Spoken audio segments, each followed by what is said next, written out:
அனைவருக்கும் வணக்கம். உலகத் தமிழ்ச் சங்கம் மதுரையினுடைய 189வது தமிழ் கூடல் நிகழ்ச்சி அம்பிகா மகளிர் கலை மற்றும் அறிவியல் கல்லூரி, அன்னை பாத்திமா கலை மற்றும் அறிவியல் கல்லூரியோடு இணைந்து நடத்துவதில் மிக்க மகிழ்ச்சி அடைகிறோம். இந்த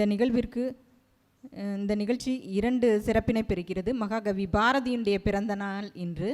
அந்த வகையில் ஒரு சிறப்பு. இன்னொரு சிறப்பு என்னவென்றால், பாரதி என்றொரு மானிடன் என்ற தலைப்பில் இன்று உரை நிகழ்த்த வரக்கூடியவர் உலக அளவில் அறியப்பட்ட மிகச்சிறந்த பேச்சாளர், துணைத் தலைவர், உலக தமிழ்ச்சங்கத்தினுடைய இயக்குனர் முனைவர் ஈசா பர்வீன் சுல்தானா அம்மா அவர்கள்.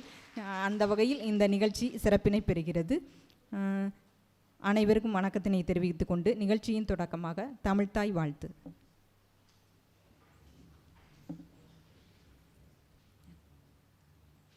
நீராறும் கடலுடுத்த நிலமடந்தை கெளிலொழுகும் சீராறும் வதனமென திகழ்பரத கண்டமிதில் தெக்கணமும் அதில் சிறந்த திராவிடனல் திருநாடும் தக்க சிறு பிறை நுதலும் தரித்தனரும் திலகமுமே அத்திலக வாசனை போல் அனைத்துலகும் இன்பமுற எத்திசையும் புகழ் மணக்க இருந்த பெரும் தமிழனங்கே தமிழனங்கே உன் சீரிலமை திறம் வியந்து செயல் மறந்து வாழ்த்துதுமே வாழ்த்துதுமே வாழ்த்துதுமே.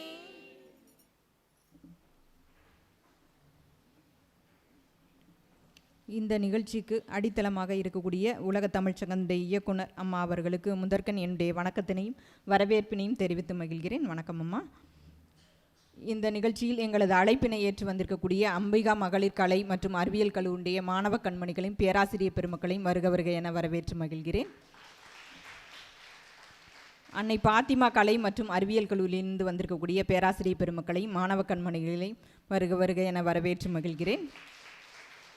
எங்களது அழைப்பினை ஏற்று வந்திருக்கக்கூடிய அத்துணை தமிழ் அறிஞர்களையும் தமிழ் ஆர்வலர்களையும் கவிஞர் பெருமக்களையும் அத்துணை பேரையும் வரவேற்று அமைகிறேன். இன்றைய நிகழ்வில் பேசக்கூடிய அம்மா அவர்களை பற்றி அறிமுகப்படுத்த அவசியம் இல்லை.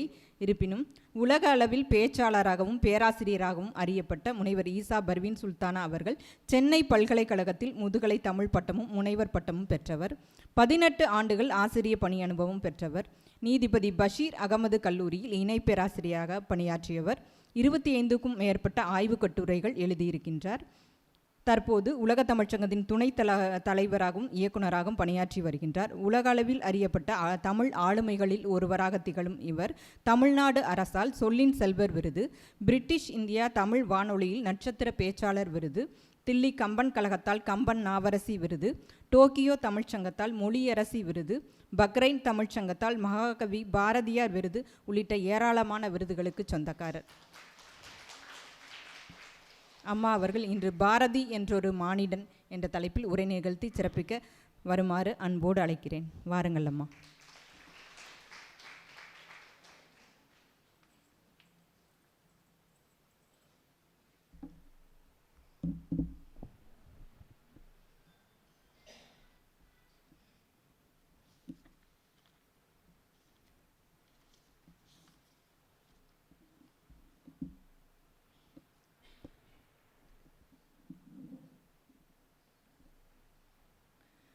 தேடி சோறு நிதம் தின்று பல சின்னஞ்சிறு கதைகள் பேசி மனம் வாடி துன்பமிக உழன்று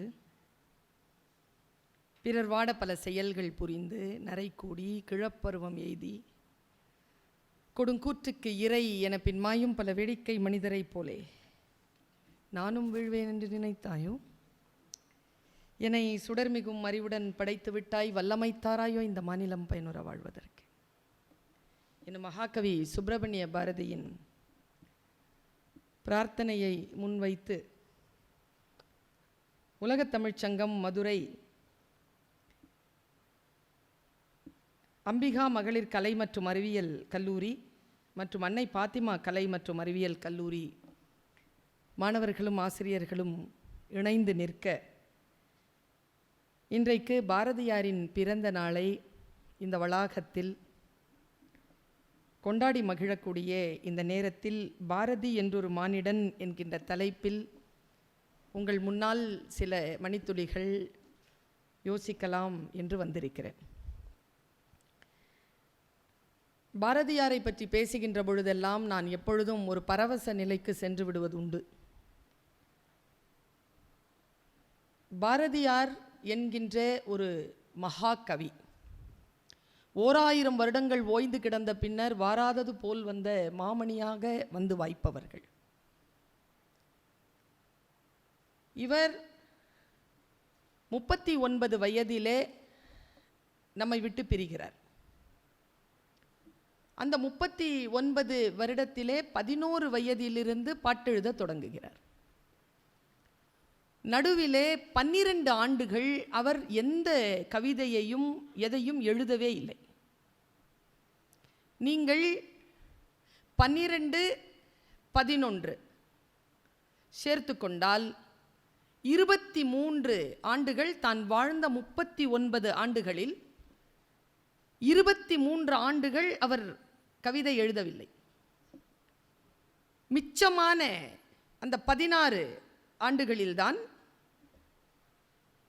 அவர் இறந்ததற்கு பிறகும் கூட அந்த நினைவு நாள் நூற்றாண்டை கொண்டாடக்கூடிய அளவிலே சில வார்த்தைகளை எழுதிவிட்டு போயிருக்கிறார். பாரதியார் என்று சொன்னாலே நம் அனைவருக்கும் ஞாபகம் வருகின்ற பாட்டு எது? நான் மாணவர்களிடத்தில் கேட்கிறேன், என்ன பாடல்? நமக்கும் அவர்களுக்கும் இருக்கும் வித்தியாசம் அது. பாடுங்க.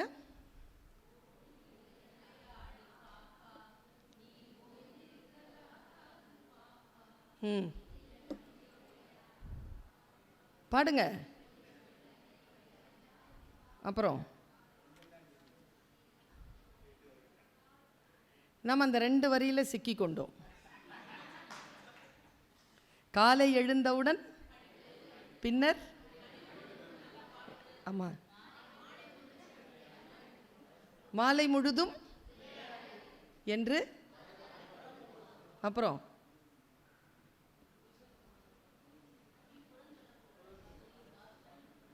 சரி, இது பிள்ளைகளின் பிழை அல்ல. முழுமையாக அவர்கள் அதை சொல்லுகின்ற வாய்ப்பை நாம் ஏற்படுத்தி கொடுப்பதில் கொஞ்சம் சுணக்கம் ஏற்பட்டு விட்டதோ என்று நான் கவலைப்படுகிறேன். என்னுடைய கல்லூரிக்கு ஒரு முறை ஒருவர் தன் மகளுக்கு விண்ணப்பம் தருவதற்கு வந்திருந்தார். அவர் பிகாம் படிப்பதற்கு. பெயர் என்ன என்று கேட்டேன். ஜெயந்தி என்றார். பக்கத்தில் ஜெயந்தி இருந்தார். மதிப்பெண் எவ்வளவு என்று கேட்டேன். 545 என்று தகப்பனார் சொன்னார். என்ன கோர்ஸ் உங்களுக்கு வேண்டும் என்று கேட்டேன். அதையும் தகப்பனாரே சொன்னார். உங்கள் பெயர் என்னையான்னு கேட்டேன். பாலசுப்ரமணியம் என்று சொன்னார். பாலசுப்ரமணியத்திற்கு நாங்கள் பிகாம் படிப்பை இந்த கல்லூரியில் வழங்குவதில்லை என்று சொன்னேன். பிள்ளைகளை பேச வைப்பதும் பிள்ளைகளை பற்றி யோசிப்பதும். பாரதி நீங்கள் யோசித்து பார்த்தால் பிள்ளைகளுக்கு நிறைய வார்த்தைகளை சொல்லியிருக்கிறார். நான் ஏன் பாரதி என்றொரு மானிடன் என்கின்ற தலைப்பை எடுத்தேன் என்றால், மனிதனாக வாழக்கூடியவர்கள் பிறப்பிற்கும் இறப்பிற்கும் இடைப்பட்ட வாழ்க்கை வாழ்கின்றவர்கள் மட்டும் இல்லை, மரணத்திற்கும் புகழுக்கும் இடைப்பட்ட இடையில் வாழ்க்கையை வாழ்கின்றவர்கள் தான் மனிதர்கள். அந்த வாழ்க்கையை பாரதியார் வாழ்ந்திருக்கிறார் என்பதற்காக இந்த தலைப்பை நான் எடுத்தேன். அந்த ஓடி விளையாடு பாப்பா என்பதிலே நான் என்னுடைய அடுத்த தலைமுறைக்கு நான் ஒரு வேண்டுகோளை வைக்கிறேன். நீங்கள் இன்று இரவு உறங்குவதற்கு முன் உங்களுடைய அலைபேசியில் ஓடி விளையாடு பாப்பா என்று போட்டால் அது வரும். முழுமையாக நீங்கள் எந்த விளக்கத்தையும் எதிர்பார்க்காமல் முழுமையாக அதை படித்து பாருங்கள். தேம்பி அழும் குழந்தை நொண்டி நீ திடம் கொண்டு போராடு பாப்பா என்கிறார். பாதகம் செய்பவரை கண்டால் நீ பயங்கொள்ளலாகாது பாப்பா, மோதி மிதித்து விடு பாப்பா, அவர் முகத்தில் உமிழ்ந்து விடு பாப்பா என்கிறார். உயிர்களிடத்தில் அன்பு வேண்டும், தெய்வம் உண்டு என்று தான் உணர வேண்டும், வைரமுடைய நெஞ்சு வேண்டும், இது வாழும் முறைமையடி பாப்பா என்கிறார். நீங்கள் எதற்காகவும் தேர்வுக்காகவோ மேடையில் பேசுவதற்காகவோ இல்லாமல் பாரதி உங்களுக்கு என்று எழுதியதை உங்கள் தனிப்பட்ட வாழ்க்கைக்கு என்று ருசித்து பாருங்கள். அப்பொழுது தெரியும் பாரதி நம் வாழ்க்கையில் எவ்வளவு பெரிய பங்களிப்பு நிகழ்த்துகிறான். பாரதியாரிடத்தில் கேட்ட பொழுது தமிழர்களுக்கு என்று என்ன அடையாளம் என்று கேட்ட பொழுது பாரதி சொன்ன அடையாளம் கல்வி. கல்வி சிறந்த தமிழ்நாடு. காரணத்தை கேட்கின்ற பொழுது பாரதி 3 எழுத்தாளர்களை சொல்லுகிறார். கம்பன் பிறந்த தமிழ்நாடு, வள்ளுவன் தன்னை உலகினுக்கே தந்து வான் புகழ் கொண்ட தமிழ்நாடு, சிலப்பதிகாரம் என்னும் ஓர் மணியாரம் படைத்த தமிழ்நாடு, கல்வி சிறந்த தமிழ்நாடு என்று சொல்கிறார். அவன் எழுதுகின்ற பொழுது கம்பன் என்றொரு மானிடன் வாழ்ந்ததும் என்ற அந்த சொல்லை அவரே பயன்படுத்துகிறார். பாரதி என்றொரு மானிடன் என்று நான் சொன்னதற்கு பின்னால் கம்பன் என்றொரு மானிடன் வாழ்ந்ததும், இளங்கோ சிலம்பிசைத்ததும், இந்த தமிழச்சாதிற்கு அழிவில்லாமல் போவதற்கு தெய்வ புலவன் வான்மறை கண்டதும், இந்த தமிழர் சாதி அழியாமல் இருப்பதற்கான வாய்ப்புகளாக அவன் போட்ட பட்டியல்களில் வருகிறது. பாரதியார், நான் இப்படி யோசித்து பார்க்கிறேன், ஏன் இவ்வளவு புகழ் பெற்றிருக்கிறார்? நம்முடைய மனங்களிலே பாரதியார் எப்படி வந்து ஒட்டி கொண்டிருக்கிறார்? என்னுடைய பேச்சை நான் 30 ஆண்டு காலமாக, உங்கள் வயதிலிருந்து நான் தொடங்கி 30 ஆண்டு காலமாக நான் மேடையில் பேசுகின்ற பொழுது பாரதியின் வார்த்தைகளை சொல்லாமல் என் பேச்சை நான் தொடங்கியதே கிடையாது. அது எனக்கான ஒரு வீரியத்தை தருகிறது. நான் இன்னும் ஒரு படி மேல் போய் சொல்கிறேன். ஜானகிராமனுடைய மோகமுல்லை நான் படித்த பொழுது நான் கும்பகோணம் போக வேண்டும் என்று நினைத்திருக்கிறேன். அங்கே யமுனா வாழ்ந்திருப்பாள் தானே, அங்கேதானே இவர்கள் எல்லாம் சுற்றி திரிந்திருக்கிறார்கள் என்று நான் அந்த பகுதிக்கு போக வேண்டும் என்று நினைத்தேன். எப்பொழுதெல்லாம் போகிறேனோ இது எல்லாம் நம்முடைய ஜானகிராமன் நடந்த அந்த பாதை என்று நான் மனதிலே நான் நினைத்தது உண்டு. என் பிறப்பிலே இறைவன் கொடுத்த மிகப்பெரிய அருட்பெரும் கொடை என்னவென்றால், நான் பிறந்து 10 ஆண்டுகள் ஆகி நான் 10 வயதில் ஒரு வீட்டிற்கு வந்து வருகிறேன். இதுவரைக்கும் நான் அந்த வீட்டில்தான் வாழ்ந்து கொண்டிருக்கிறேன். அந்த வீட்டிற்கும் பாரதியார் இறந்த திருவல்லிக்கேணி இடத்திற்கும் ஒரு 250 அடிகள் இருக்கும். அவ்வளோதான். ஒரு 250 அடிகள் வச்சா நாங்கள் அங்கே போயிடலாம். பார்த்தசாரதி கோயிலுக்கு பக்கத்தில் இருக்கிறது. என் மனமெல்லாம் எப்பொழுது சோம்பி கிடக்கிறதோ நான் பாரதியின் இல்லத்தை தேடி போயிருக்கிறேன். பாரதி உட்கார்ந்து அவன் வேதனைப்பட்ட அந்த இடங்களில் நான் அமைதியாக உட்கார்ந்து இருந்திருக்கிறேன். பாரதியார் எப்படி இறந்தார்? எப்படி இறந்தார் அம்மா? மதம் பிடித்த அப்படி அவர் இறக்கல். அது தெரியுமா உங்களுக்கு? ஒரு பரவலாக்கப்பட்ட ஒரு செய்தி இது.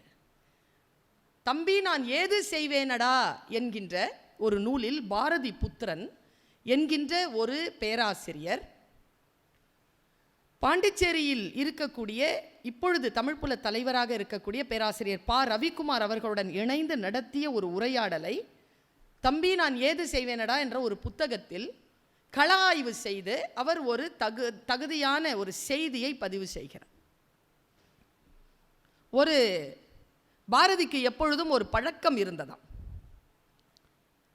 நம்மிடையே பிறந்தவர் தான் பாரதியார். 1882ஆம் ஆண்டு பிறந்தவர். அப்படி அவர் பிறந்து இப்போ 1882ஆம் ஆண்டு பிறந்த நம்ம தாத்தா பேர் நமக்கு தெரியாது இல்லையா? தாத்தாவுடைய அப்பா பேர் எத்தனை பேருக்கு தெரியும்? தெரியாது. ஆனால் பாரதி ஒரு கையெழுத்து போட்டு போயிருக்கிறார். இன்றைக்கு இருக்கிற சின்ன குழந்தையை பார்த்தால் மகாகவி பாரதியார்னா தெரியும்.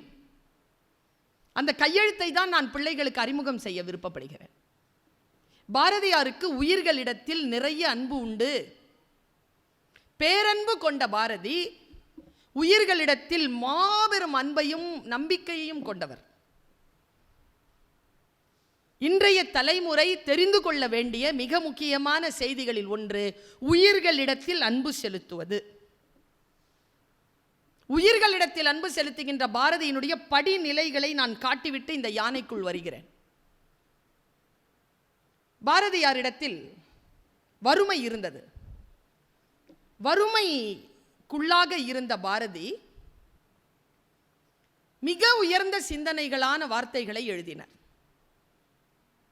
ஒரு சிறிய கவலைக்குள்ளாக மூழ்கி தத்தளிக்கின்ற இந்த தலைமுறைக்கு பாரதி ஒரு மிகச்சிறந்த பாடம்.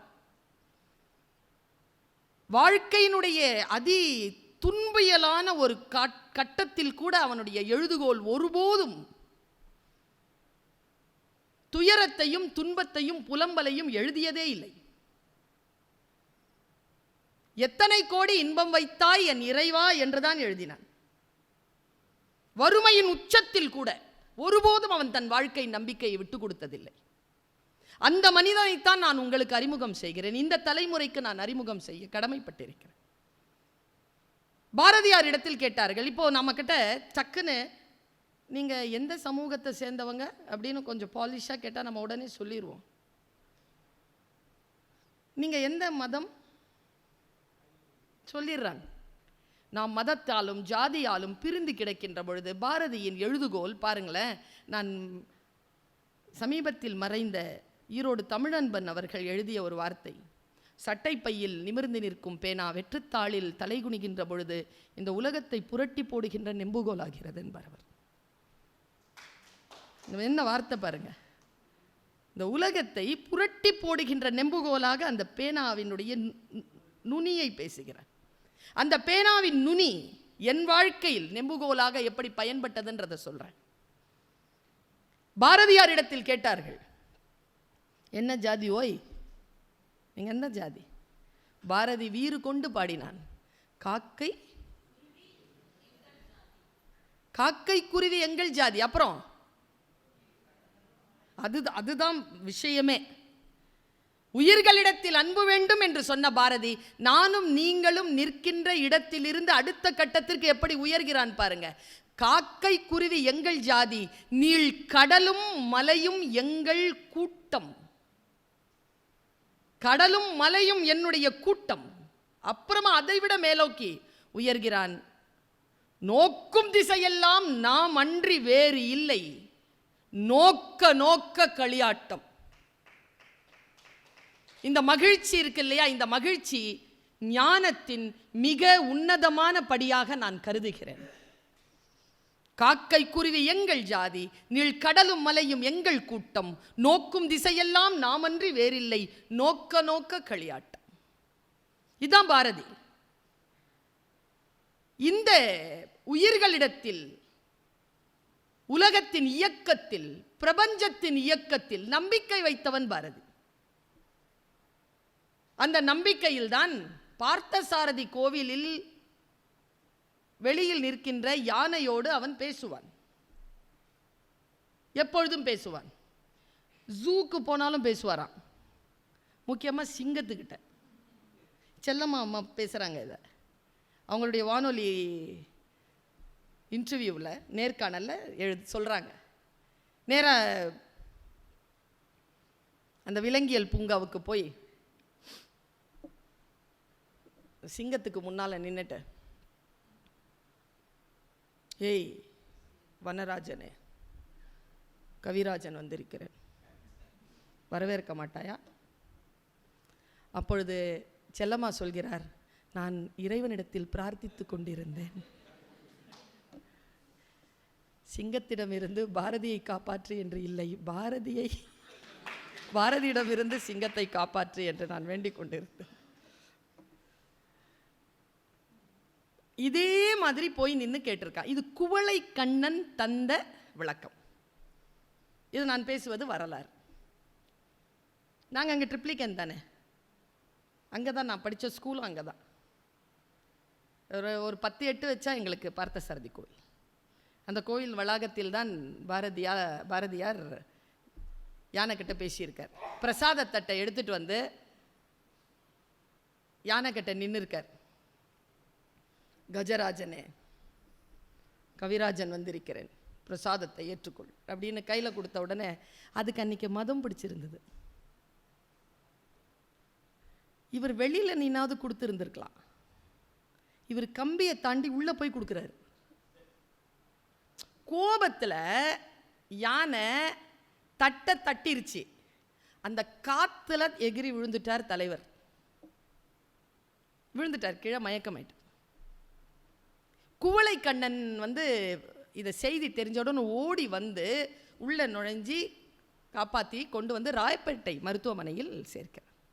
6 மணி நேரம் மயக்கத்தில் இருந்த பாரதி விழித்து கேட்டானாம், நான் எங்கே இருக்கிறேன்? கஜராஜன் சாப்பிட்டானா? குவளை கண்ணன் சொன்னா, ஆஸ்பத்திரியில் இருக்கிற. எப்படி எப்படி வந்தேன்? நான் தந்தேன். என்ன ஆச்சு இன்னைக்கு யானைக்கு? பாரதி இதுதான் பாரதி. என்ன ஆச்சு இன்னைக்கு? யானைக்கு மதம் பிடிச்சிருந்துச்சு. ஓ, செத்துருப்ப, பொழைச்சிட்ட. சிரிச்சுக்கிட்டே சொன்னானா பாரதி. யானைக்கு மதம் பிடித்திருந்ததா இல்லையா? அதனால் வந்தது பாரதி என்று அதற்கு தெரியவில்லை. ஆனால் தட்டியவுடன் பாரதியை தட்டிவிட்டோம் என்று புரிந்து கொண்டது போலும். அதனால்தான் காப்பாற்ற வந்த உன்னை அது மிதிக்கவில்லை. இப்போ நான் வந்துட்டேன்ல, இப்போ நீ தனியா போய் பாருன்னாராம். இதை குவளை கண்ணன் எழுதுகிறார். அதற்கு பிறகு 6 மாதங்கள் பாரதி உயிரோடு இருந்தார். பல்வேறு இடங்களுக்கு பயணம் செய்திருக்கிறார். அதற்கு பின்னால் வறுமையால் வயிற்றுப்போக்கினால் பாதிக்கப்பட்டு பாரதியார் செப்டம்பர் திங்கள் 11ஆம் தேதி 1921ஆம் வருடம் மிட்நைட் உயிர் நீத்தார். அவர் உயிர் நீத்த பொழுதும் கூட, காலா சற்றே என் காலடிக்கு வாடா, உன்னை நான் சற்றே மிதிக்கிறேன் என்றுதான் சொன்னார். எனக்கு மரணமே இல்லை என்று பேசியவர் பாரதியார். மரணத்தை கண்டு அஞ்சாமல் எழுதியவர் பாரதியார். பாரதியாருடைய பாட்டு இருக்குல்ல, அச்சமில்லை.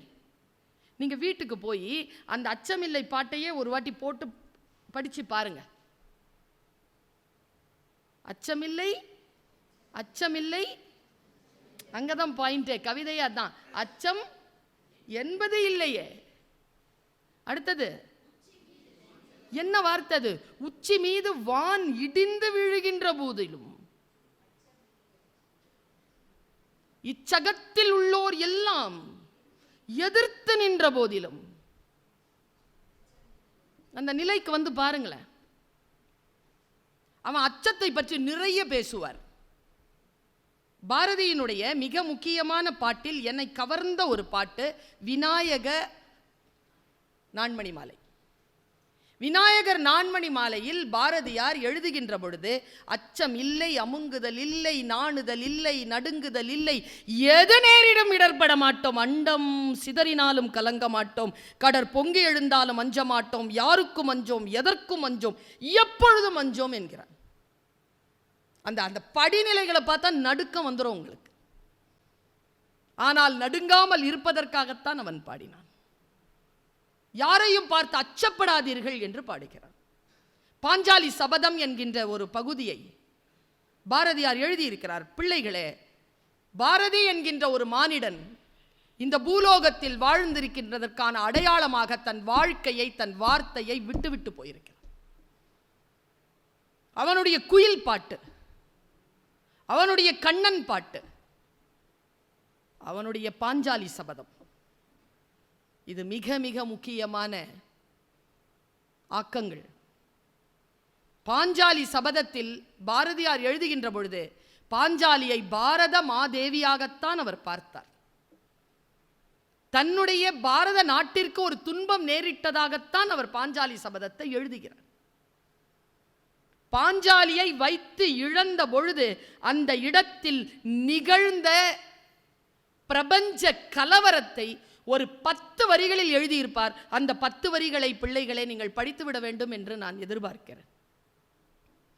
சரஸ்வதிக்கு பைத்தியம் பிடித்தது என்கிறார், அண்டம் சிதறி போனது என்கிறார், பஞ்சபூதங்கள் தன் நிலையில் இருந்து வழுவிவிட்டன என்கிறான்.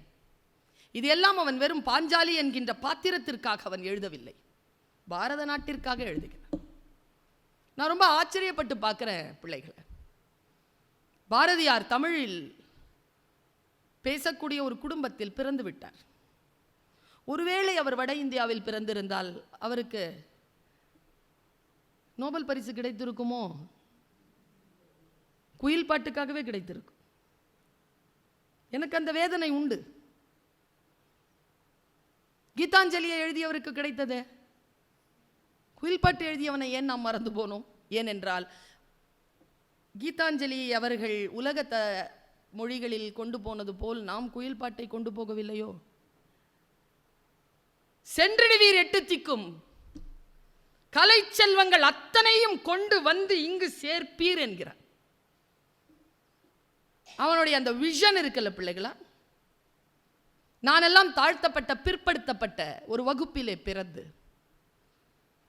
முனைவர் பட்டம் வரைக்கும் படித்து பல்கலைக்கழகத்தில் பேராசிரியராகி இதோ இந்த தமிழ்ச்சங்கத்திற்கு துணைத் தலைவராகவும் இயக்குநராகவும் வந்து உட்கார்ந்திருக்கிறேன் என்றால் எனக்கு எழுச்சி தந்த வேறு எந்த மொழி பாடல்களும் இல்லை, தமிழில்தான் இந்த பாடல்களை எல்லாம் படித்து படித்து நான் வளர்ந்தேன். அதில் முன்னத்தி ஏர் பிடித்து நிற்கின்றவன் பாரதி. முன்னத்தி ஏர் பிடிக்கிறான். ஆனால் என்ன தெரியுமா, உங்களிடத்தில் நான் எதிர்பார்ப்பது தமிழை வாசிக்கவும் தமிழை வாசிக்கின்ற பொழுது புரிந்து கொள்ளவுமான பயிற்சிகளை மேற்கொள்ளுங்கள். பல நேரங்களில் நமக்கு தமிழை வாசித்தாலே புரிய மாட்டேன் என்கிறது. யாரேனும் அதற்கு விளக்கம் தர வேண்டியதாகி இருக்கிறது.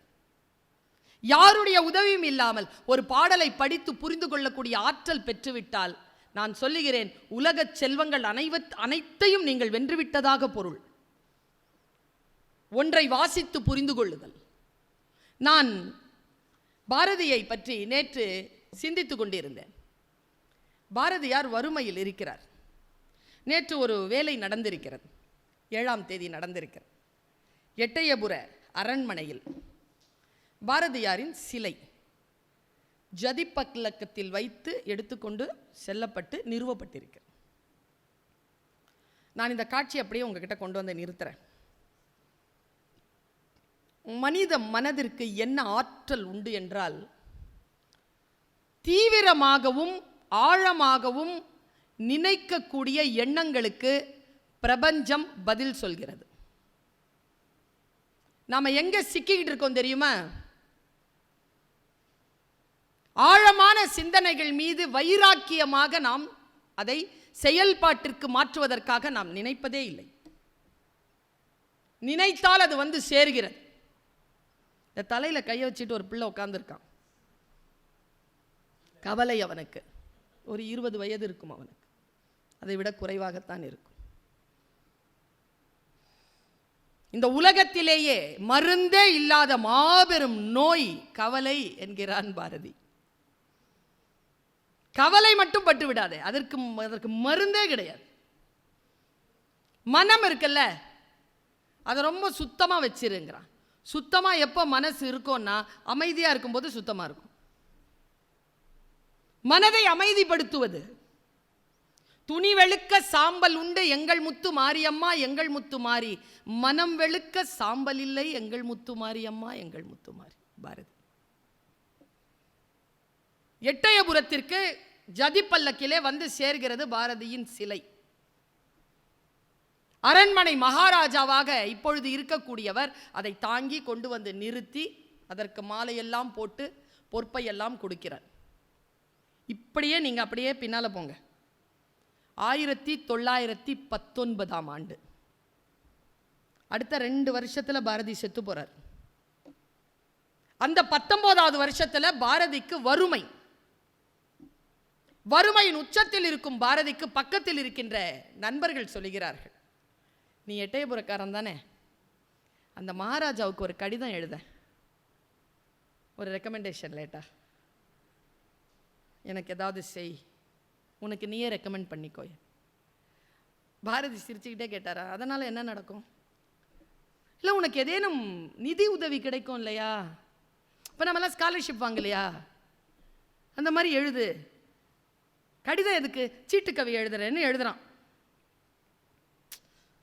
நான் நடுங்கி போனேங்க அதை படிச்சுட்டு, அந்த பாட்டை படிச்சுட்டு. எப்படி எழுதுறான் பாருங்களேன். இப்போ எப்படி கேட்க போகிறான், எங்கே எட்டயபுரம் மன்னன்கிட்ட கேட்க. இப்போது நீங்கள் ஒரு பெரியவங்க கிட்ட உதவி கேட்க போகிறீங்கன்னா எப்படி கேட்பீங்க? எப்படி கேட்பீங்க? அவன் எப்படி எழுதுறான் பாருங்க.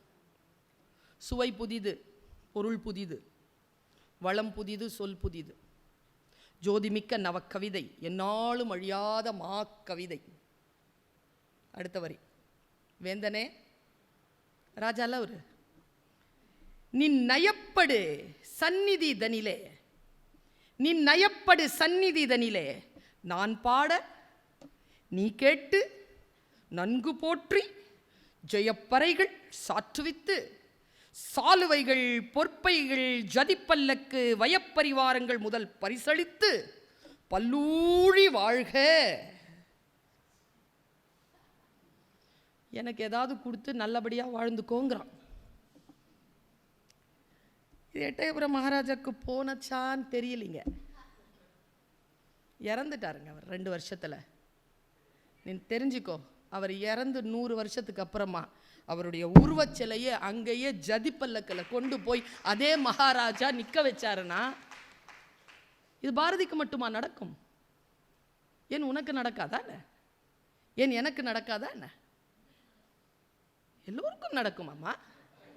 ஆழமான மனநிலையில் வீரியமாக நீங்கள் இருக்கின்ற பொழுது இந்த பிரபஞ்சம் உங்களுக்கு பதில் சொல்லும். உங்களுக்கு தான் நடக்கும், பாரதிக்கு தான் நடக்கும். எனக்கு நடக்காது என்றால் நடக்கவே நடக்காது. ஏனென்றால் நீங்களே சொல்லிவிட்டீர்களே. எனக்கு நடக்கும் என்றால் அது நடக்கும் என்கிறான் பாரதி. எனக்கு ரொம்ப ஆசை, நான் பல இடத்துல சொல்லிட்டேன். எனக்கு இந்த மாதிரி ஒரு பெரிய 10ஆம் கிளாஸில் ஆசை. எனக்கு இந்த மாதிரி ஒரு பெரிய ரூம், ஒரு மெரூன் கலரில் இருக்கணும் அந்த ரூம். சுவரெல்லாம் மரத்தில் இருக்கணும். ஒரு பெரிய ஒரு 4 அடிக்கு ஒரு சேர் இருக்கணும். ஒரு பெரிய கருப்பு கலரில் தனி சேரில் வெள்ளை டவல் போட்டிருக்கணும். எனக்கு முன்னால் பெரிய டிவி இருக்கணும். நான் வெளியில் வந்தால் 2-3 அலுவலக பணியாளர்கள் இருக்கணும். எனக்கு முன்னால் யாராவது ஒருத்தர் ஃபைல் தூக்கிட்டு போகணும். அங்கேருந்து போர்ட்டிகோக்கு வந்தேன்னா ஒயிட் கலரில் ஒரு கார் நிற்கணும். வந்து பாருங்கள், என்னுடைய அலுவலகம் அப்படித்தான் இருக்கு. காண், கனவு காண். அந்த கனவை பிரபஞ்சம் குறித்து கொள்ளும். நீ இருக்கிறியோ இல்லையோ, நமக்கெல்லாம் இது எங்க கிடைக்க போகுதுன்னா கிடைக்காது. எனக்கு இது கிடைக்கும் என்று நினைத்து அதன் வழி செயல்பட்டால் நடக்கும். பாரதி செயல்பட்டான், எழுத்து வடிவத்தில் செயல்பட்டான். தனக்கு இது வேண்டும் என்று நினைத்தான். நான் இப்படி வரிசைப்படுத்துகிறேன் உங்களுக்கு. எட்டயபுரத்தில் சிலை, ஜதிப்பல்லக்கு கிடைச்சிருச்சா? திருவல்லிக்கேணியில் வீடு புனரமைக்கப்பட்டு ஊர்வலம் நடக்குதா? அவன் வாழ்ந்த காசி வீடு பிரதமர் அவர்கள் விசிட் பண்ணி நம்முடைய மாநில அரசாங்கத்தால் மிகப்பெரிய அளவில் புனரமைக்கப்பட்டதா? டெல்லியில் பாராளுமன்றத்தில் அன்றைக்கு இருந்த துணை ஜனாதிபதி வெங்கையா நாயுடு அவர்கள் தலைமையேற்க பாராளுமன்றத்தில் அவனுடைய நினைவு நூற்றாண்டை கொண்டாடினார்கள். டெல்லியில், பாண்டிச்சேரியில் பல்கலைக்கழகங்கள் கொண்டாடுகின்றன. தமிழ்நாட்டில் அவன் பெயரில் பல்கலைக்கழகங்கள் இயங்குகின்றன. அவன் பெயரில் ஆய்வு கட்டுரைகள். அவனுடைய பாடல்களில் மிகப்பெரிய பெரிய அளவிலே அவனுடைய பாடல்கள் இன்றைக்கும் பயன்படுத்தப்பட்டு கொண்டிருக்கின்றன. அவனுடைய மனம் ஆழ் நிலையில் இந்த மக்களின் மீது பேரன்பு கொண்டு இயங்கியது. அது மிக மிக முக்கியமானது. நான் அவன்கிட்ட ரொம்ப ஆச்சரியப்படுற ஒரு விஷயம் என்ன தெரியுமா? அவனுக்கு சொந்த வீடு கிடையாதுங்க. சொந்த வீடு இல்லை அவனுக்கு. இது அவன் ஒரு பாட்டு எழுதியிருக்கான். அவன் அந்த பாட்டு யாராவது முன் வரி எடுத்து தர முடியுமா? காணி நிலம் வேண்டும், பிள்ளைகளிடமிருந்து எதிர்பார்க்கிறேன் நான். தெரிஞ்சா சொல்ல மாட்டோமா மேடம்? காணி நிலம் வேண்டும், பராசக்தி. அவன் என்ன டீட்டெயிலிங் பாருங்க. நம்மக்கிட்ட இருக்கா டீட்டெயிலிங்? இருக்கா நம்மக்கிட்ட? நம்ம எல்லாருமே என்ன நினைக்கிறோம்? எனக்கு மாதத்துக்கு 40,000 ரூபாய் சம்பளம் கிடைச்சா ஐ வில் பி ஹாப்பி. நீ 40,000 ரூபாய் சம்பளம் ஒரு நிறுவனம் உனக்கு கொடுக்கணும்னா ஒரு வருஷத்துக்கு நீ அவருக்கு 40 லட்சம் ரூபாயாவது சம்பாரிச்சு கொடுக்கணும். அப்போ தான் அது 4 லட்சம் ரூபாய் உனக்கு பர் ஆனம் கிடைக்கும். அந்த தகுதி நமக்கு இருக்கிறதா? 40 லட்சம் ரூபாய் ஒரு நிறுவனத்திற்கு வளர்ச்சி தரக்கூடிய அளவிலே நீ இருக்கிறாயா? பாரதி எந்த அளவிற்கு விரிவாக யோசிக்கிறான் பாருங்க. டீட்டெயிலிங் குழந்தைகளை. நீ ஒரு காரியத்தை செய்ய வேண்டும் என்று முடிவு செய்துவிட்டால் மிக மிக சிறிய சிறிய நுட்பங்களோடு நுணுக்கங்களோடு அதை தொடங்கு. இப்போ ஒரு காட்சியை நாம் வரைகிறோம், ஒரு ஓவியத்தை வரைகிறோம். ஒரு 2 பறவை பறக்குது, ஒரு 2 வீடு இருக்குது, ஒரு வயல்வெளி, 2 குழந்தைகள் உட்கார்ந்து இருப்பதாக காட்சி வரையணும். எங்கிருந்து ஆரம்பிப்பாய்? நீ இப்படி திரும்பி பார்த்த உடனே எல்லாம் வந்துருமா? இந்த வண்ணங்களை தேர்ந்தெடுக்க வேண்டும், அதற்கான ப்ரஷ் எடுக்கணும், அதற்கான பேப்பர் எடுக்கணும். எங்கிருந்து தொடங்கணும்? சின்ன சின்ன டீட்டெயிலிங்கோடு தொடங்கினா தான் ஓவியம் வரும். அப்படித்தான் வாழ்க்கை. சட்டுன்னு திரும்பி பார்த்த உடனே ஒரு ஓவியமாக கையில் வந்து சேராது. சிறிய சிறிய அளவிலே பாரதி தன்னுடைய 17 ஆண்டுகள் சிறிய சிறிய அளவிலே அவன் தன்னுடைய மிகப்பெரிய பேர் இயக்கத்தை, பிரபஞ்ச இயக்கத்தை அவன் இயக்கிக் கொண்டே இருந்திருக்கிறான். அவனுடைய ஒவ்வொரு பாட்டிலும் அவனுடைய டீட்டெயிலிங்லாம் பார்த்தீங்கன்னா நடுங்கி போயிடும் மனசு. இந்த பிரபஞ்சம் பல கண்டங்களை கொடுத்திருக்குது நமக்கு, இல்லையா? இந்தியா ஒரு துணை கண்டம். மற்ற கண்டங்களில் இருப்பது போல் நான் 32 நாடுகளுக்கு மேல் பயணம் செய்திருக்கிறேன். மற்ற எல்லா கண்டங்களிலும் இல்லாத ஒரு மிகப்பெரிய அற்புதமான உணர்வு இந்தியா துணை கண்டத்திற்கு உண்டு. இதை யோசிக்க கூட பயந்த நிலையில் பாரதி எழுதினானுங்க. துணிச்சலா சொல்றேன். ஐரோப்பாங்கிறது அவ்வளவு பெரிய நாடு தானே, அவ்வளவு பெரிய ஒரு மாநிலம் தானே. எத்தனையோ உள்ளுக்குள்ள எத்தனையோ நாடுகள் இருக்கு, எத்தனையோ மாநிலங்கள் இருக்கு. ஐரோப்பா அப்படிங்கிறது அது ஒரு கல்ச்சரா? இல்லை. நம்முடைய நாடு ஒரு கல்ச்சரா? இல்லை. ஆனால் ஐரோப்பாவிலோ அமெரிக்காவோ ஆப்பிரிக்காவோ காணாத மிகப்பெரிய ஒரு நிலையை தன்னுடைய தாய் நாடான இந்த இந்திய திருநாட்டிற்கு இருப்பதாக பாரதி நம்பி அதை எழுதினான். இந்த பாட்டை நீங்க படிக்கணும்னா போய் படிச்சு பாருங்க. தொன்று நிகழ்ந்ததனைத்தும் உணர்ந்திடும் சூழ்கலை வாணர்களும் இவள் என்று பிறந்தனள் என்றறியாத இயல்பினளாம் எங்கள் தாய் இந்தியா. நடுக்கமா இருக்கு எனக்கு அடுத்த வரி சொல்றதுக்கு. 30 கோடி முகமுடையாள். அவர் எழுதும்போது 30 கோடி, இன்னைக்கு 180.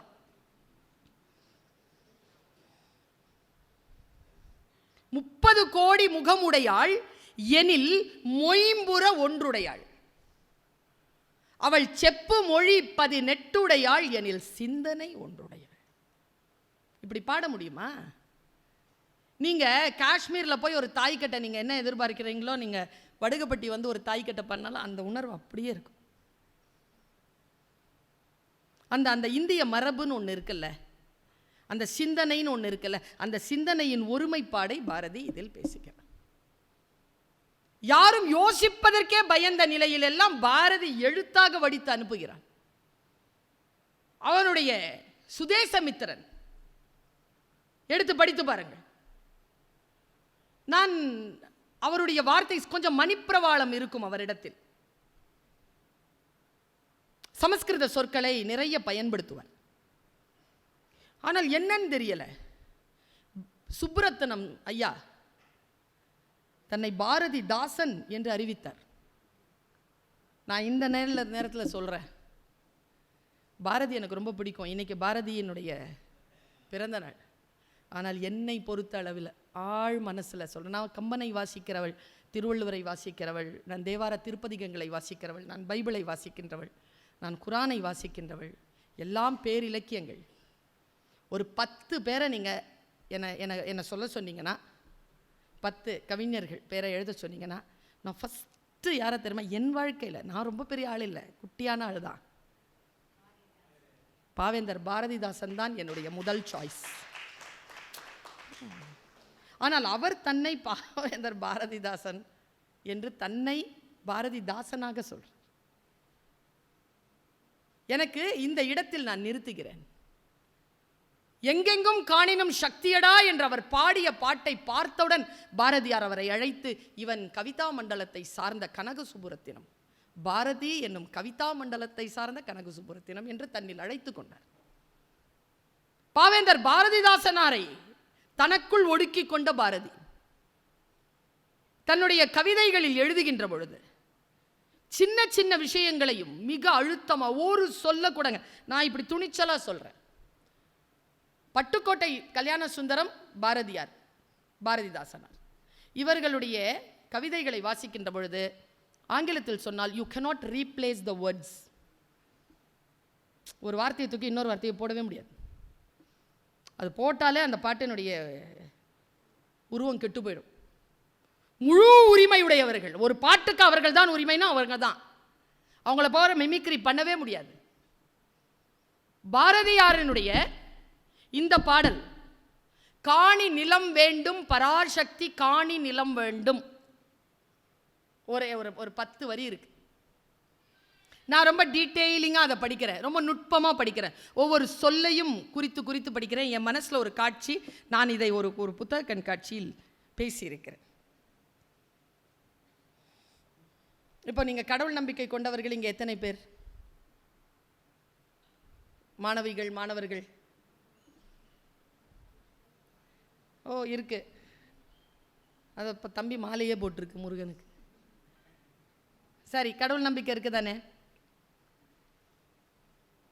ஒரு நிமிஷம் யோசிச்சு பாருங்க, கடவுளே அப்படின்னு நீங்கள் கூப்பிடும்போது டக்குன்னு கடவுள் வந்துட்டார்னா என்ன கேட்பீங்க?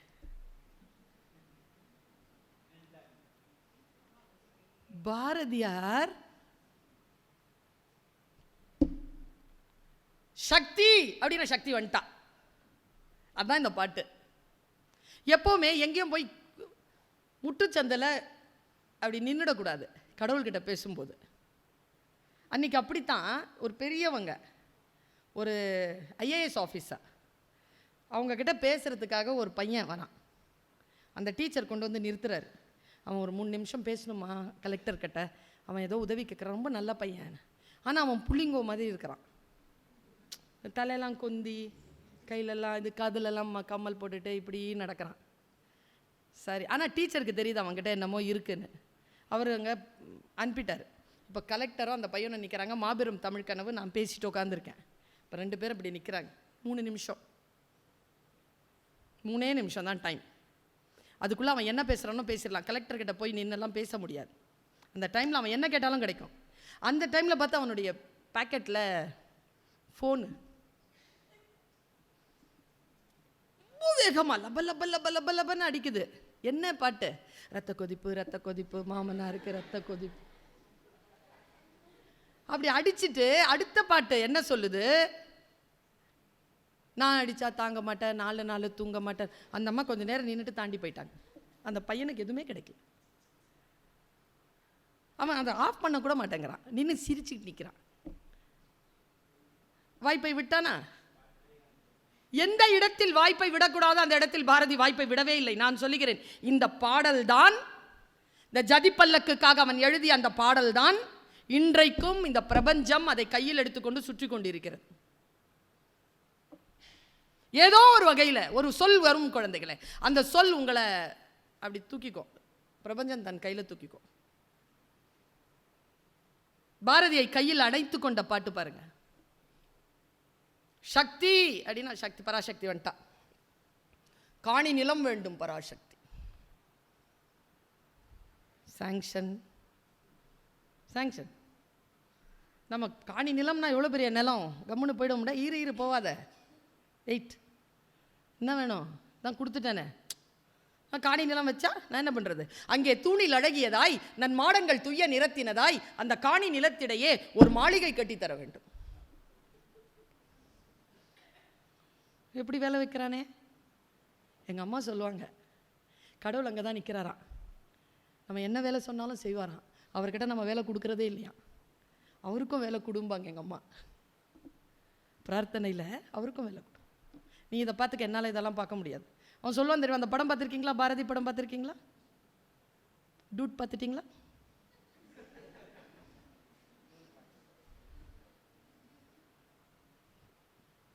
மிக அழகாக எழுதுவாங்க பாரதியார். நல்லா சொல்லலாம். சகுந்தலைக்கு உடம்பு சரியில்லையாம், தங்கம்மாவுக்கு ஜுரமாம், செல்லம்மா ஒரே பிதற்றல். பராசக்தி, நான் உன்னை பாட வேண்டாமா? இதையெல்லாம் கவனித்துக் கொண்டிருந்தால் உன்னை யார் பாடுவார்? என் நாட்டை யார் பாடுவார்? நீ இதையெல்லாம் நீ கவனித்துக் கொள்ள மாட்டாய். யாரு? பராசக்தி பார்த்துக்கணுமா? இல்லை என்றால் நான் மதம் மாறி விடுவேன். யார்கிட்ட? கடவுள்கிட்ட டைரக்டா பேசுறாங்க. டைரக்டா பேசுவாங்க கடவுள்கிட்ட பாரதி. அது என்ன உணர்வு தெரியுமா? காணி நிலம் வேண்டும், சாங்ஷன். அங்கே தூணில் அழகியதாய் நன் மாடங்கள் துய்ய நிறத்தினதாய் அந்த காணி நிலத்திடையே ஒரு மாளிகை கட்டித்தர வேண்டும், சாங்ஷன். போவிட மாட்டேங்கிறான். இரு, என்னடா வேணும்? அங்கே இந்த ஜன்னலை தாண்டி பார்க்கும்போது சீனரி சரியில்லை, அதுக்கு அந்த கேணி அருகினிலே தென்னை மர கீற்றும் இளநீரும், சாங்ஷன். 10-12 தென்னை மரம் பக்கத்திலே வேண்டும், சாங்ஷன். நல்ல முத்துச்சுடர் போலே நிலா ஒளி முன்பு வர வேண்டும், லைட்டிங் எஃபெக்ட், சாங்ஷன். அங்கே கத்தும் குயிலோசை சற்றே வந்து காதில் பட வேண்டும், மியூசிக், சாங்ஷன். நானும் நீயும் கேட்டிருக்க மாட்டோம். அவன் கேட்குறான் பார், என் பாட்டு கலந்திடவே அங்கே ஒரு பத்தினி பெண் வேண்டும். பாரதி கிட்ட, பாரதி காளி கிட்ட, காளி, சாங்ஷன். செல்லம்மாவை கொடுத்துட்டான், போ இரு. பொம்பளை ஆம்பளை எல்லாம் சேர்ந்துட்டு உட்காந்துருக்கும்போது நல்ல விஷயம் நடக்கணும்ல. அதுக்கு எங்கள் கூட்டுக்களியினிலே கவிதைகள் கொண்டு தர வேண்டும். என்ன கேட்கிறான் பாருங்க. நீங்களும் நானும் மேடை போட்டு ஏன் பாரதியை ஒரு மனிதன் என்று பேசிக் கொண்டிருக்கிறோம்? அவன் வெறும் சிற்றின்பத்தை கேட்கவில்லை, அதற்கு மேலாக போய், இறைவா நீ எனக்கு பெண்ணை தருகிறாய், நான் அந்த பெண்ணோடு சேர்ந்து இருக்கின்ற பொழுது எனக்கு களி வேண்டாம், அந்த களியினில் எனக்கு கவிதை வேண்டும் என்று கேட்டான். என் கூட்டுக்களியினிலே கவிதைகள் கொண்டு தர வேண்டும். உடனே சாங்ஷன் சொன்னான் காளி, சாங்ஷன், போ எழுது, போ எழுது. வேற என்ன வேணும்? வீடு, வாசல், தென்னை மரம், light effect, sound effect, wife, கவிதை, இதுக்கு மேலே ஒன்றும் வேணாம்ல. போவிட மாட்டேங்கிறான் பாரதி. அடுத்த பாட்டு, அடுத்த வரி பாருங்க. அந்த காட்டு வெளியினிலே, ஏய் நான் கிளம்புறேன்டா, எவ்வளோடா கேட்ப? இல்லை இல்லை இரு. அந்த காட்டு வெளியினிலே அம்மா உந்தன் காவல் உற வேண்டும். ஏய் எதுக்குடா? என்னை யாராவது டிஸ்டர்ப் பண்ணா நீ செக்யூரிட்டியா நில்லு, என்னை பாதுகாத்துக்கோ, என் கவிதையை பாதுகாத்து கொடு, நீ கொடுத்த அருளை பாதுகாத்து கொடு, நீ அங்க நில்லு அப்படிங்கிறா. உடனே அவ கேட்கிறா, டேய் நான் இங்க நின்னா இந்த பர்வீன் சுல்தான் அவ யாரா பார்த்துக்குவா? இந்த உலக தமிழ் சங்கத்தை யாரா பார்த்துக்குவா? இந்த நாட்டை யாரா பார்த்துக்குவா? இந்த வந்து கேட்குறீங்களா, உங்களெல்லாம் பார்த்துக்கிறது கடவுள் வேண்டாமா? அவன் சொன்னான் பாருங்க, அம்மா உந்தன் காவல் உற வேண்டும், அந்த காட்டு வழியினிலே அம்மா உந்தன் காவல் உற வேண்டும். நான் எப்படிடா என் கடவுள் வேலையை செய்யறது? அம்மா நீ என்ன பார்த்துக்கோமா, நீ செய்யற கடவுள் வேலையை என் பாட்டு பார்த்துக்கோமான்னாங்க. அந்த காட்டு வெளியினிலே அம்மா உந்தன் காவல் உற வேண்டும், என் பாட்டு திறத்தாலே இவ்வையத்தை பாலித்திட வேண்டும். அவன் தான் மனுஷன், மனிதனாக பிறந்து கவிஞனாக உயர்ந்தவன். அவனுடைய ஆழ் மனதிலே இருக்கக்கூடிய வார்த்தைகளை எல்லாம் நீங்கள் கவிதைகளாக, கட்டுரைகளாக, அவன் எழுதிய கதைகள், சின்ன சின்ன கதைகளை எழுதியிருக்கிறான், சிறுகதைகள். அவன் நவக்கவிதான். அவன் 20ஆம் நூற்றாண்டில் புதிதாக அவன் எழுதுறான்ல, மனதில் உறுதி வேண்டும், வாக்கினிலே இனிமை வேண்டும், நினைவு நல்லது. ஒன்றும் இல்லை குழந்தைகளை, ஒரு 10 வரிகளை மனப்பாடம் பண்ணிக்கோங்க, அது போதுமானது இறைவனிடத்தில் கேட்பதற்கு. நினைவு நல்லது வேண்டும், நெருங்கிய பொருள் கைப்பட வேண்டும், மண் பயனுற வேண்டும், பெண் விடுதலை வேண்டும், கைவசமாவது விரைவில் வேண்டும். என்னென்ன வார்த்தைகள் இங்க பேசுறான், அதுதான் பிரார்த்தனை. அதுல அவன் சொல்றது ரொம்ப அழகா இருக்கும். நெஞ்சில் உரமுமின்றி, சொல்லுங்க பிள்ளைகள் சொல்லுங்க, நெஞ்சில் உரமுமின்றி, நேர்மை திறமுமின்றி, வஞ்சனை சொல்வாரடி கிளியே வாய்ச்சொல்லில் வீரரடி. அடுத்த வார்த்தை பாருங்க, அச்சமும் பேடிமையும் அடிமை சிறுமதியும் உச்சத்தில் கொண்டாரடி கிளியே ஊமை சனங்களடி. ஒருத்தங்க வாய் வார்த்தைகளில் வீரராக இருக்கிறார்கள், பல நேரங்களில் எங்கே பேச வேண்டுமோ அங்கே பேசாமல் ஊமைச்சனங்களாக இருக்கிறார்கள் என்று பேசியவன். பாரதியினுடைய வார்த்தைகளை எடுத்து பார்க்கின்ற பொழுது ஒரு சம்பவம் எனக்கு ஞாபகம் வருகிறது, அதை நான் சொல்லுகிறேன்.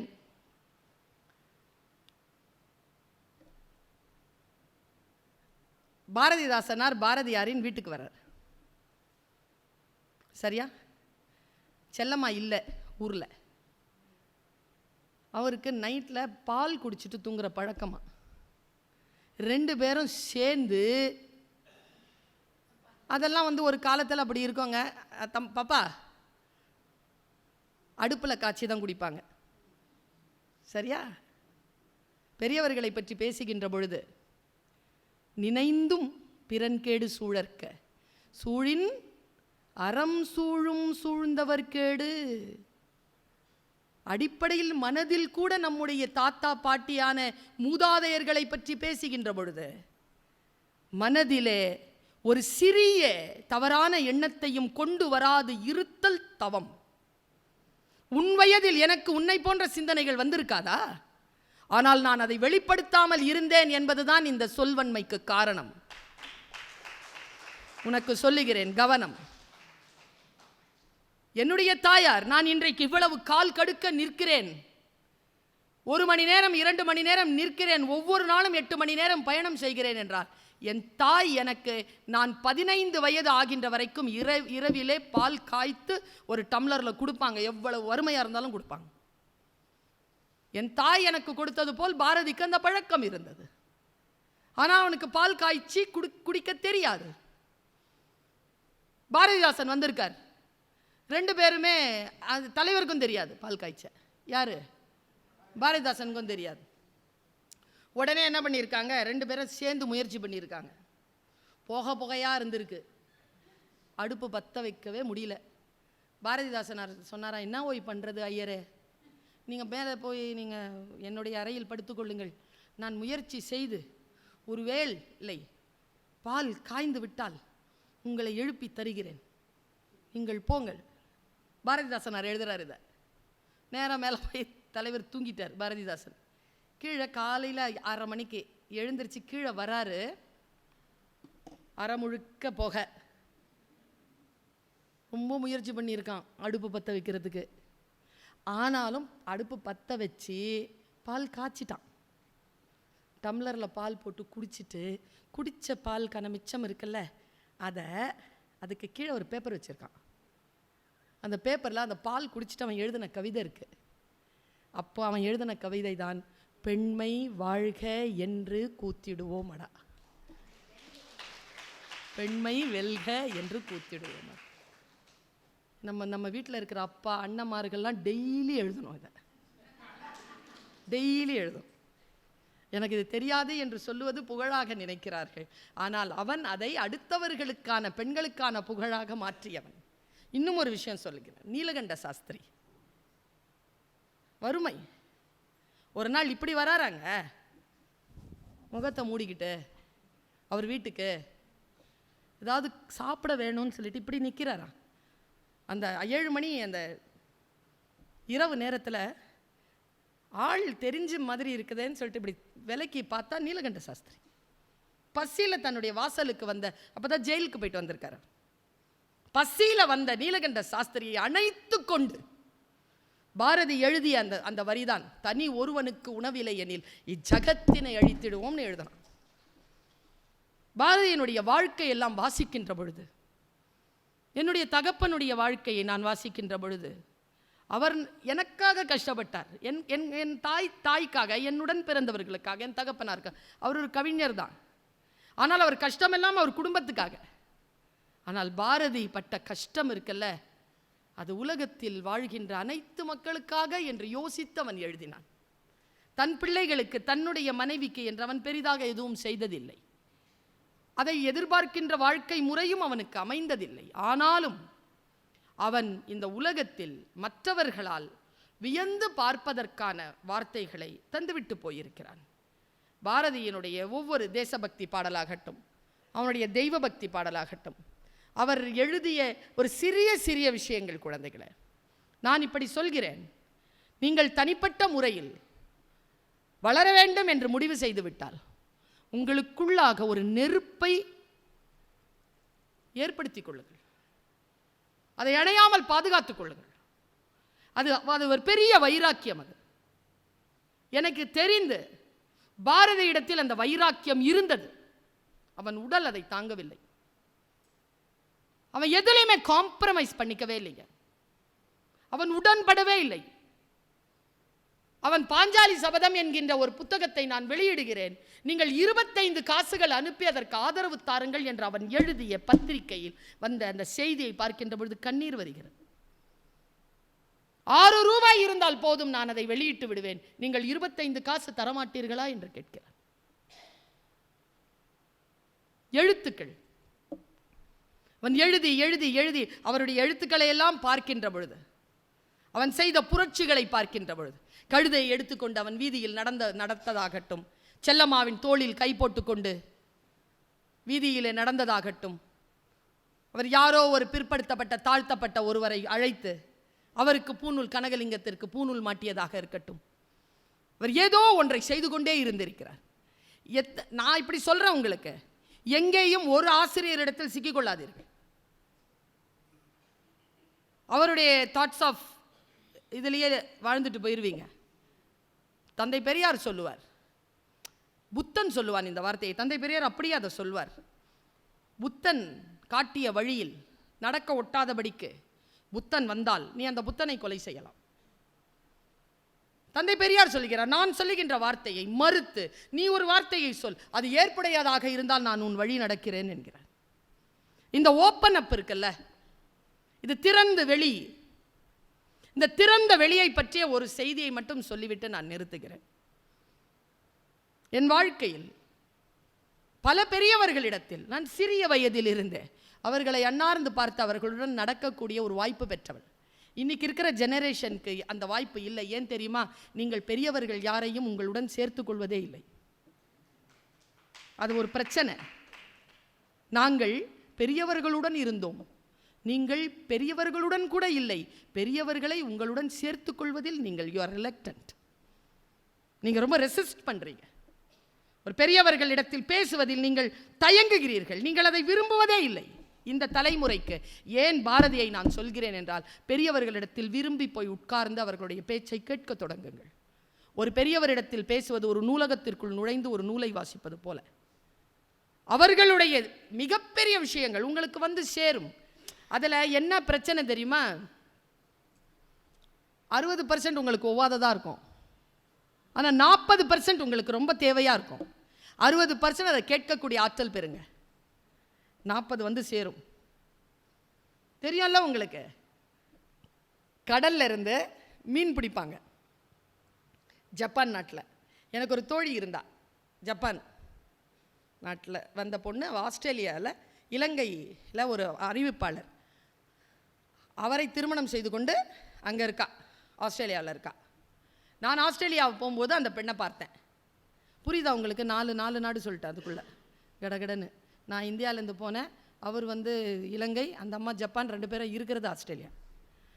போனேன்னா அந்த பொண்ணுக்கிட்ட ஒரு வார்த்தை கேட்டுட்டேன், தப்பான வார்த்தை தான், ஆனால் துடுக்கு கேட்டேன். பச்சையாக மீன் சாப்பிட்றீங்களே, நாராதான்னு கேட்டேன். கேட்கக்கூடாதுல்ல, ஒருத்தவங்களுடைய உணவை கேட்கலாமா?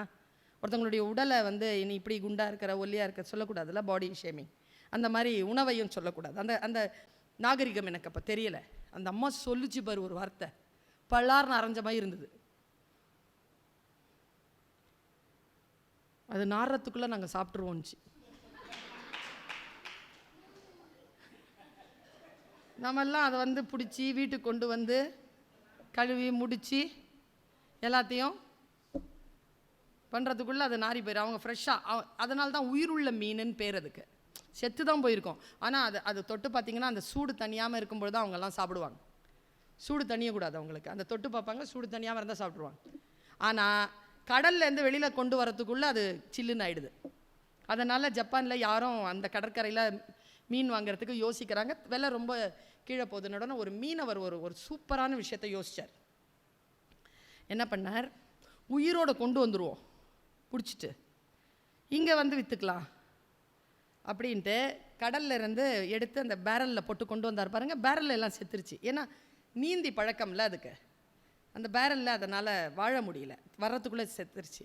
நிறைய மிதந்தது. அவர் ஒரு வேலை செஞ்சார், நன்னீராக மாற்றி பார்த்தார், இல்லை வரல. அப்புறமா சொறாக்களில் சொரா 2 குட்டி சொராவை ஒவ்வொரு பேரல்லையும் போட்டார். 40 மீனை போட்டார் உள்ள. ஒரு குட்டி சொரா 40 மீன். குட்டி சொரா எவ்வளோ சாப்பிடும்? ஒரு 2 மீன் சாப்பிடுமா? மற்ற மீன் சுறா சாப்பிடக்கூடாதுன்னு போராடிட்டு இருந்ததில் உயிரோடு சேர்ந்துருச்சு. போராட்டம் இருக்குல்ல, அது உயிர் போடு வைக்கும் நம்மளை. ஒரு 100 பக்கம் வாசிக்கிறேன்னு வச்சுக்கோங்க, 60% போராட்டம் தான். ஆனால் 40% நமக்கான சொர்க்கவாசல் இருக்குது அதுக்குள்ளே. அதுக்கு அந்த 60% நம்ம போராடி தான் ஆகணும். சில பேர் பேச்சை 100%லாம் கேட்க முடியாது. 40 நமக்கானது, ஆனால் 60 நமக்கானது இல்லாமல் இருக்கும். ஆனால் அந்த 60ஐயும் கேட்டால் தான் அந்த 40 கிடைக்கும் நமக்கு. அதில் எது 40ல் 1 2 எங்கே போயிட்டு இருக்குன்னு நமக்கு தெரியாது. அதனால் கவனமாக கேட்பது. இந்த கவனமாக கேட்கிற விஷயத்தில் நான் பாரதியை கவனமாக கேட்டு 100% அள்ளிக்கிட்ட ஒரு பாட்டை சொல்கிறேன். சாதாரணமாக பாட்டா இந்த பாட்டு நமக்கு புரியாது. எத்தனை பேர் மரத்தை வெட்டலான்னு சொல்வீங்க? ஒரு மரம் தளிர்ந்துட்டு வருது, அப்படி டக்குன்னு வெட்டிடுவீங்க? முடியாதுல்ல, கஷ்டம். ஆனால் நீங்களே புல்லில் உட்காந்துக்கோங்களேன், உங்கள் கை சும்மா இருக்காது. நான் அந்த மாதிரி பிச்சு பிடுங்குற பிள்ளைங்க கிட்ட போய் இந்த தலைமுடி 2 பிச்சிருவேன். வலிக்குதுல்ல, அதே மாதிரி அதுக்கும் வலிக்கும். தொடாத. எதையுமே அழிக்கிறது, பிக்கிறது. பச்சையப்பன் தான் எழுதுவார், நகங்களை வெட்டுவது போல் மரங்களை வெட்டுகிறார்கள், முன்பின் சாய்ந்து பழக்கமில்லாத மரங்கள் மிரட்சியுடன் சடசட என்று சாய்கின்றன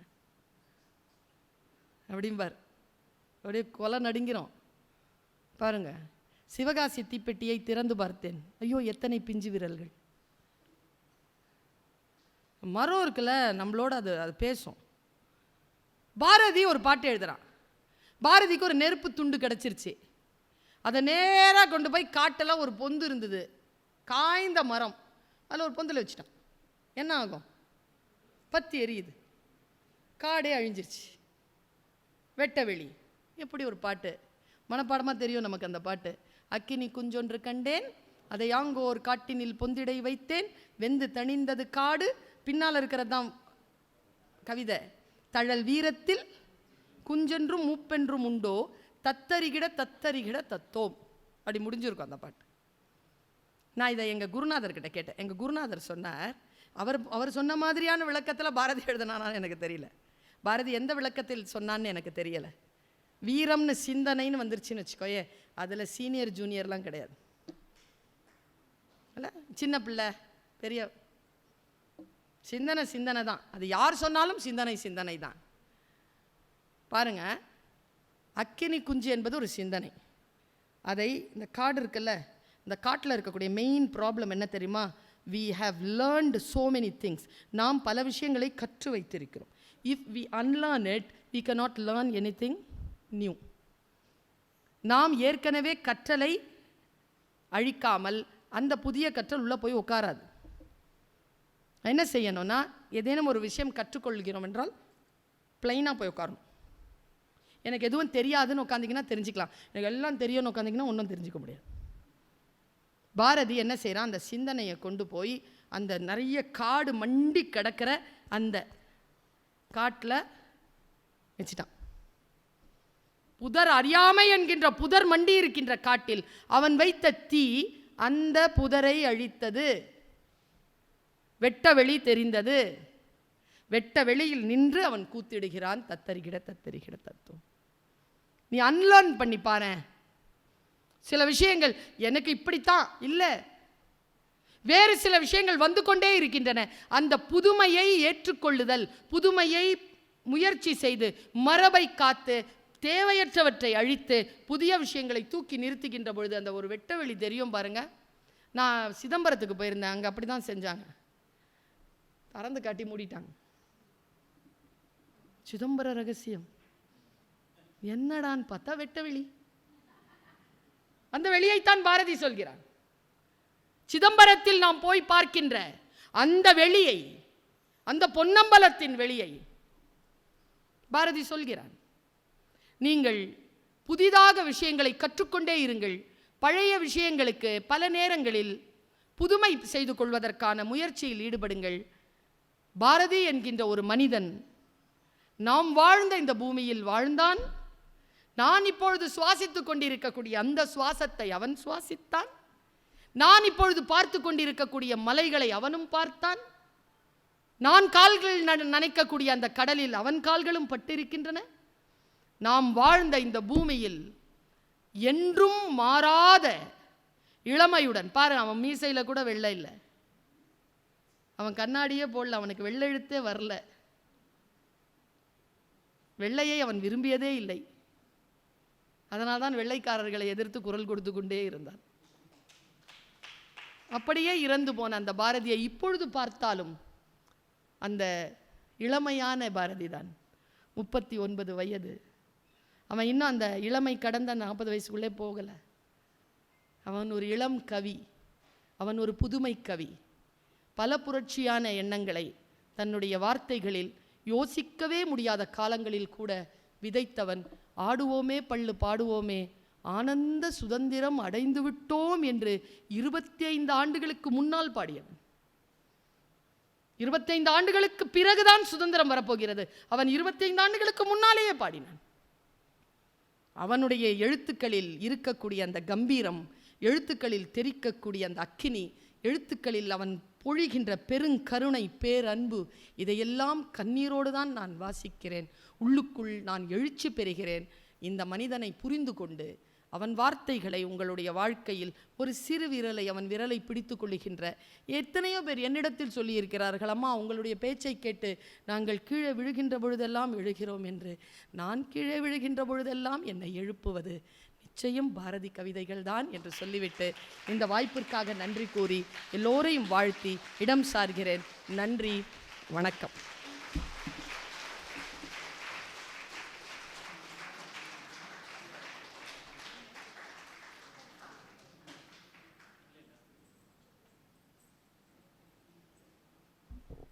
மிக அற்புதமான உரை அப்படின்னு நினைக்கிறேன். கிட்டத்தட்ட 1 மணி நேரத்துக்கும் மேலாக அம்மாவினுடைய உரை அமைந்தது. அம்மா தொடங்கும் போதே ரொம்ப அழகாக இருந்துச்சு. உயிர்கள் மேலே பேரன்பு கொண்டவன், நம்பிக்கை உடையவன் பாரதி அப்படிங்கிறத சொன்னாங்க. வறுமையில் கூட தன்னுடைய புலம்பலையும் துன்பத்தையும் சொல்லாதவன் பாரதி அப்படிங்கிறத சொன்னாங்க. பேச்சை கேட்கும் போது இன்னும் ரொம்ப நெகிழ்ச்சி ஆயிடுச்சு எனக்கு.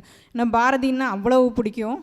அவருடைய கவிதைகளும் சரி, அவருடைய எழுத்தும் சரி, கேட்க கேட்க கேட்டுக்கொண்டே இருக்கலாம் போல் அவ்வளவு ஒரு அற்புதமான உரையாக அமைந்தது. பாரதியை பற்றி பேசும்போது அவருடைய வாழ்க்கையும் நமக்கான ஒரு பாடம்னு சொல்லலாம். அவருடைய கவிதை மட்டும் இல்லை, அவருடைய வாழ்க்கையை படித்து பார்த்திங்கனாலே இப்போ உள்ள மாணவர்கள் நிறைய விஷயங்களை புரிந்து கொள்ளலாம் என்பதை அருமையாக எடுத்துரைத்தார்கள். தனி ஒரு உணவில் மனிதனுக்கு உணவு இல்லாமல் இருக்கக்கூடாதுன்னு சொன்னவன், பெண்மையை கூத்திட்டு போம்னு சொன்னவன், எவ்வளவு விஷயங்கள் அம்மா பதிவு செஞ்சதை சொல்ல வார்த்தைகளே இல்லை. அவ்வளவு விஷயங்களை அம்மா பதிவு செஞ்சாங்க. அவனுக்குள்ளே இருக்கக்கூடிய அந்த நெருப்பு தான் அவனை இப்படியெல்லாம் இயக்கியது என்பதை அழகாக பதிவு செய்தார்கள். அம்மா அவர்களுக்கு ஒரு நிமிடம் எல்லாருமே எழுந்து நின்று ஒரு கைதட்டலான்னு நினைக்கிறேன். அவ்வளவு ஒரு அற்புதமான உரை.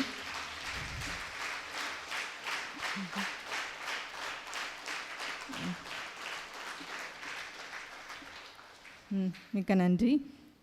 அம்மா அவர்களுக்கு சிறப்பு செய்ய வருகிறார் தனபால் அவர்கள், கூடுதல் காவல்துறை கண்காணிப்பாளர் அவர்களை அன்போடு அழைக்கிறேன்.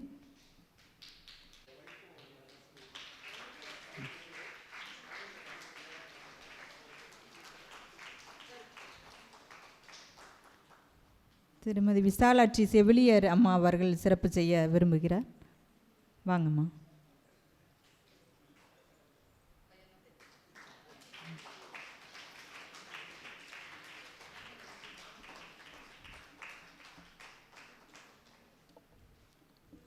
மிக்க நன்றி. அற்புதமாக நடந்தேறியது. இந்த பாரதியினுடைய பிறந்த தினத்தை ஒட்டி நடைபெற்ற இந்த நிகழ்ச்சிக்கு உண்மையிலே அடித்தளமாக இருந்து இந்த நிகழ்ச்சியை அற்புதமாக ஒரு உரையை நிகழ்த்தி சிறப்பித்த உலக தமிழ்ச்சங்கத்தினுடைய இயக்குனர், துணைத் தலைவர் முனைவர் ஈசா பர்வீன் சுல்தானா அம்மா அவர்களுக்கு மாணவ கண்மணிகள் உங்கள் அத்துணை பேரின் சார்பிலும் தமிழ் அறிஞர்கள் சார்பிலும் நன்றியினை தெரிவித்துக் கொள்கிறோம். மிக்க நன்றி அம்மா. இந்த நிகழ்ச்சிக்கு அது மாதிரி மாணவர்களை கூப்பிட்ட உடனே கொடுத்த அம்பிகா மகளிர் கலை மற்றும் அறிவியல் கல்லூரியுடைய முதல்வர் அவர்களுக்கும் பேராசிரியர் பெருமக்களும் மாணவ கண்மணிகளுக்கும் எங்களுடைய நன்றியினை தெரிவித்து மகிழ்கிறோம். அன்னை பாத்திமா கலை மற்றும் அறிவியல் கல்லூரியுடைய முதல்வர் அவர்களுக்கும் துறை தலைவர் முனியாண்டி ஐயா அவர்களுக்கும் பேராசிரியர் பெருமக்களுக்கும் மாணவ கண்மணிகளுக்கும் எங்களுடைய மனமார்ந்த நன்றி. எங்களுடைய அழைப்பினை ஏற்று வந்திருக்கக்கூடிய அத்துணை தமிழ் அறிஞர்களுக்கும் தமிழ் ஆர்வலர்களுக்கும் கவிஞர்களுக்கும் அத்துணை பேருக்கும் நன்றியினை தெரிவித்து கொண்டு விடைபெறுகின்றோம். நன்றி, வணக்கம். நாட்டுப்பண்.